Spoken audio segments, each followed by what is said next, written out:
Hello, maayong buntag sa inyong tanan or maayong udto di ay.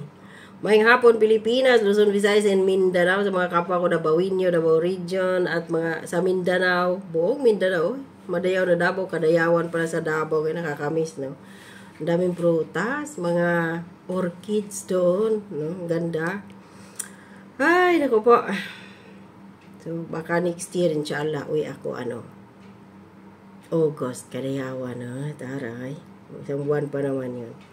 So, yun sa mga kapwa ko din po, OFWs around the world. Big love, shoutout. At kung bago lang din po kayo sa aking YouTube channel, huwag po kalimutan mag-subscribe, like, at share. So, yung topic natin ngayon na ito na.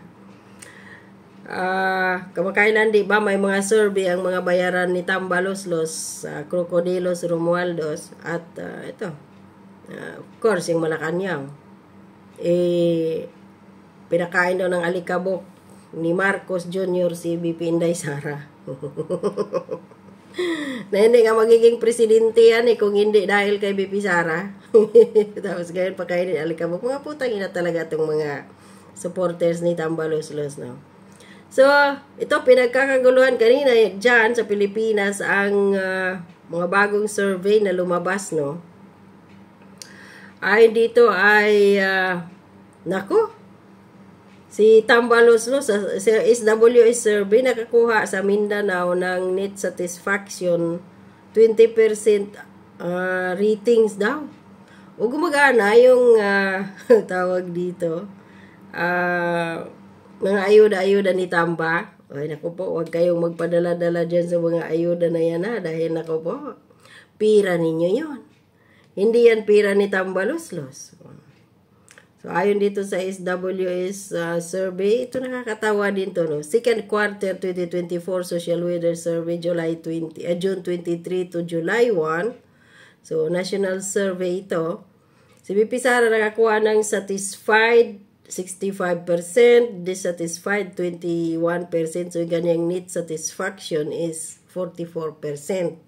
Dito ka magtaka.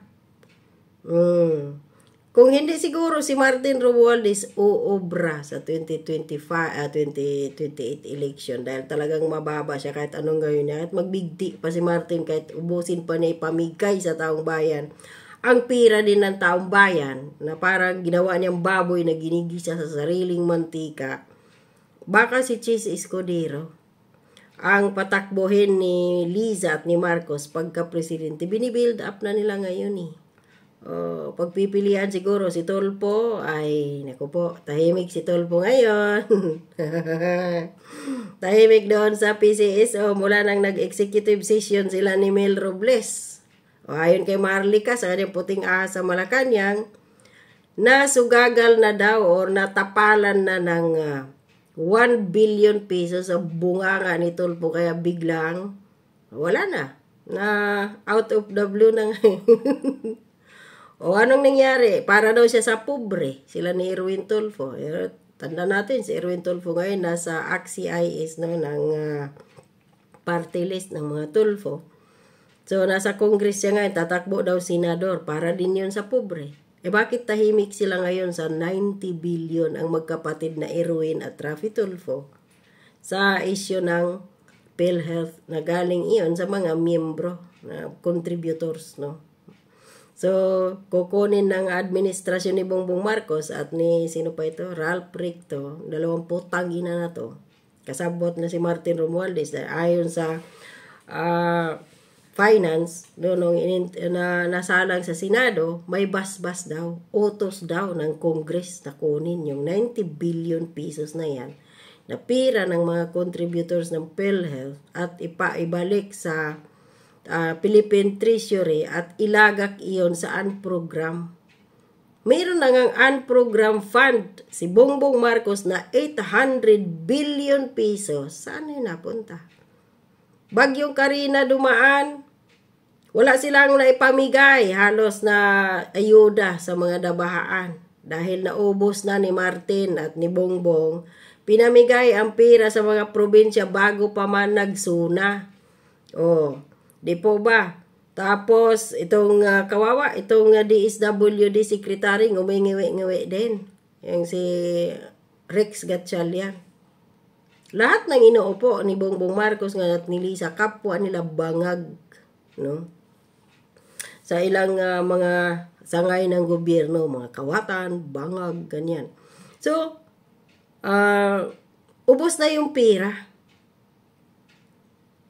Tapos, nangutang, di ba balita yun, mangungutang sila ng $500 million sa World Bank para ito bigay daw doon sa mga nasalanta ng bagyong Karina.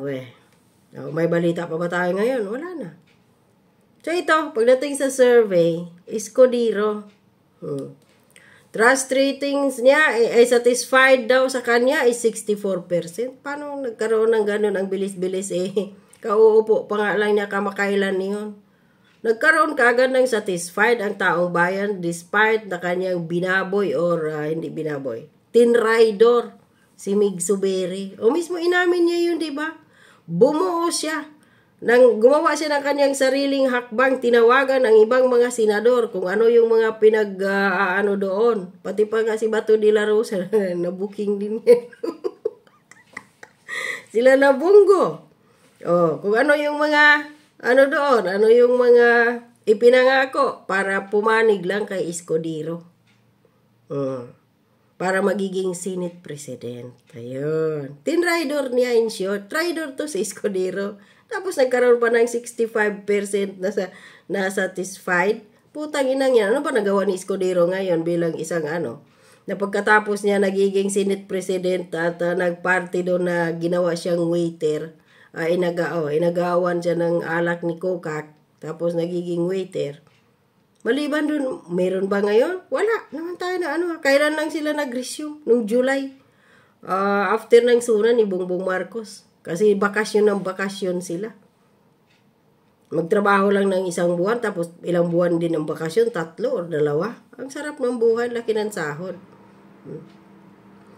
So ito, kanang 64% na butang inang satisfied ratings. Dissatisfied niya is 17. Tapos total daw 47. Parang So parang nasipa, nag-kick out sa Colombo si Tulfo ngayon dahil maraming ngayon bala kay Tulfo pag siya tatakbong presidente. Ang dami niyang mahalungkat yun lahat. Isa na dyan ang kay Jubilin Gallino. Na ginagamit lang niya. So, dito tayo kay Speaker Martin Romualdez. Nagkakaroon daw siya ng 53. Ang kanyang satisfied ratings. 24 ang dissatisfied, 29 ang net satisfaction. Tapos, kay Bongbong Marcos, na dapat ito yung mataas dahil presidente ng Pilipinas, putang inang yan. Satisfied niya, 55. Dissatisfied, 28. Tapos, yung total or net satisfaction niya is 27. Mataas pa ng 2 points si Tambaloslos. Nakakatawa. Ito by July June ito na survey. June 22 to July 1. So, wala pa yung ngayong buwan na itong July na nagsuna siya hanggang sa may flood control. Wala pa yun. Bababa pa yan si Bongbong Marcos. Kung hindi doktorin. Kasi kung ako tanungin, anong masasabi mo kay Presidente? 0-0 lahat. Ang ibibigay ko, wala. Wala siyang nagawa. Maliban sa pagsinghot-singhot. Ano pa nagawa ni Bongbong Marcos ngayon? Maliban sa travel, yun lang. Yung kanyang 4 trillion na pledges, saan? Yung 7% lang yung natapos doon. Yung totoo. 7%.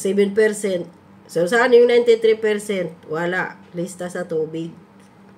So, ito yun. Tapos ngayon, ipapa-impeach pa nila si VP Sara.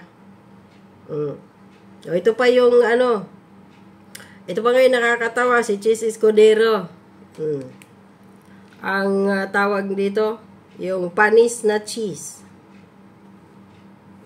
Nais pa niya ngayong pagdiskitahan ang working holiday, yung mga holidays ng mga tao, ng mga manggagawa, mapag-gobyerno man yan or private. Gusto daw niyang bawasan. Tuyot na din ang utak nitong Cheese Escudero. Siguro sa kakabatak din siguro to, baka bumabatak. Kaya nga dapat magpa-drug test ang mga putang inang ito eh. Dahil makikita mo talaga ngayon, ang daming bangag sa administrasyon ni Bongbong Marcos. Kapag ini-interview si Bongbong Marcos sa likod, umingiwi-ngiwi talaga. Si Rex Gatchalian, yung secretary ng DSWD, parang rin si Abalos. Ganun, no? Yung bunga nga, kahit nakatingin lang kayo, ganyan sa likod. Talagang sa ba ganun? Ay, Diyos ko po, patawarin. So, yun na naman ang pinagdidisketahan ngayon ni Chis Escudero. Ang working holidays. Na talagang, ito, wala na bang alam itong Senate President na ito? Maliban sa ginawa siyang waiter, kung ano-ano yung pinaggagawa niya ngayon. Iba talaga pag yung tuyot ang otak no, hindi alam ang gagawin. Bongbong Marcos. Dahil sa kakasinghot, every 30 minutes ba naman daw yung kailangan? Pag cocaine, ang gitinitira mo, sabi ni Cathy Binag. Iyon. Tuyot. Ito din, Chis Escudero, wala nang magawa. Kundi ito naman pagdidiskitahan niya nga itong mga working holidays ng mga manggagawa. No? At si VP Sara, inaasar si Bongbong Marcos. Ayun, dahil dyan wala siyang paki. Ipapa-impeach daw. Ngayong week na yata na to, si VP Sara. Para saan ipa-impeach? Kung may dapat ipa-impeach man dito, si Bongbong Marcos. Unang-una, dyan sa droga na issue sa kanya na hanggang ngayon. Pati pa nga pala mga anak niyang may dalawa dyan eh. Yung isa ganyan. Si Simon. Gumagamit di umano, according to Cathy Binag, dahil witness dyan ang kanyang anak. Nakasinghutan ng anak daw ni Bongbong Marcos, yung anak ni Cathy Binag na nahila, nagiging addictus benedictus. At yun ang nagsabi sa kanyang nanay. Isa pa rin nga diyan, grounds yan ng impeachment kay Bongbong Marcos. At yung pagtaas ngayon ng presyo ng bilihin. O dyan sa flood control. Na mga PMAers, umalma na. Ba dapat siya yung i-impeach, hindi si VP Sara? Kung yung grounds lang ay yung 125 million, isa pa din yan. Galing yan sa opisina ni Bongbong Marcos, tinransfer doon sa opisina ni VP Sara, tumanggap lang si VP Sara, tapos siya pa ngayon may kasalanan. Ang nakakatawa, di ba? So, yan. Ininis, no, ni BP Inday. So, dito sa kanya, wala daw siya, sabi ni BP Inday, wala daw siya pakialam kung ipa-impeach siya. At dito sa kanilang ratings ngayon, mataas pa rin si BP Inday kahit anong paninira ng kampo ni Bongbong Marcos at ni Tambaloslos. At kahit gumastos pa sila ng pira ng taong bayan, pambayad sa mga surveyor, sa mga vloggers na wala nang ginawa kundi maninira araw-araw, sa mga Duterte, hindi pa rin umuubra. Mataas pa rin ang kumpiyansa at paniniwala ng nakakaraming mga Pilipino kay BP Sara at sa mga Duterte.